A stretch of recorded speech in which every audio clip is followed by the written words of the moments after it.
যে সমস্ত ব্যক্তিরা কোনো মাসের 3, 12, 21 বা 30 তারিখে জন্মগ্রহণ করেছেন তাদের জন্মসংখ্যা হলো 3। এই 3 হলো দেবগুরু বৃহস্পতির সংখ্যা। কাজেই এই সমস্ত ব্যক্তিরা মনের দিক থেকে আধ্যাত্মিক প্রকৃতির হয়ে থাকেন।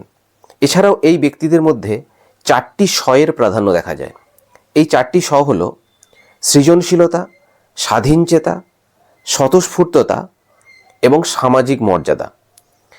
এছাড়াও এরা খুব অ্যাডভেঞ্চার প্রিয় হন এবং এদের মধ্যে দেখা যায়, আপনাদের বাড়ির পাশে আপনারা লক্ষ্য করলে দেখতে পাবেন কিছু কিছু ব্যক্তি যেখানে যায় তাদের কথা অনেক মানুষের শোনে, অর্থাৎ এরা খুব ভালো পাবলিক স্পিকার হতে পারেন।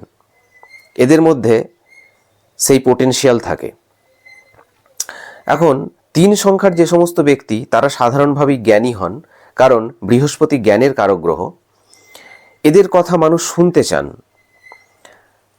আবার এরা যদি কোনো জায়গায় সম্মান না পান সেই জায়গা থেকে খুব শীঘ্রই তারা চলে যেতে চান। এদের মধ্যে ওভার স্পেন্ডিংয়ের একটা প্রবণতা দেখা যায়। এরা খুব বেশি খরচ করে ফেলেন। এছাড়াও এরা রুটিন অনুযায়ী কাজ করতে একদমই পছন্দ করেন না। এরা যেহেতু আধ্যাত্মিক হন তাই আধ্যাত্মিক স্থানে ভ্রমণ করতে এরা ভালোবাসেন। শুধু আধ্যাত্মিক স্থানেই নয়, এরা বিভিন্ন জায়গায় ভ্রমণ করে সেই জায়গাটাকে এক্সপ্লোর করতে সবসময়তেই খুব ভালোবাসেন। এরা বিশেষত public speaker, teacher, media, marketing, banking বা কমিউনিকেশন রিলেটেড যে সমস্ত জবগুলো আছে সেই জবে খুব ভালো সাফল্য অর্জন করতে পারেন। এই 3 সংখ্যার ব্যক্তিদের জন্য আমি একটা রেমেডি বলবো।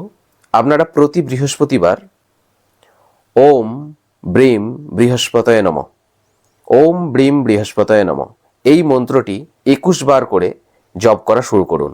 দেখবেন আপনাদের মধ্যে যে নেগেটিভিটিগুলো আছে সেগুলো খুব সহজেই মিটে যাবে এবং আপনারা আপনাদের কাঙ্ক্ষিত লক্ষ্যে পৌঁছাতে পারবেন।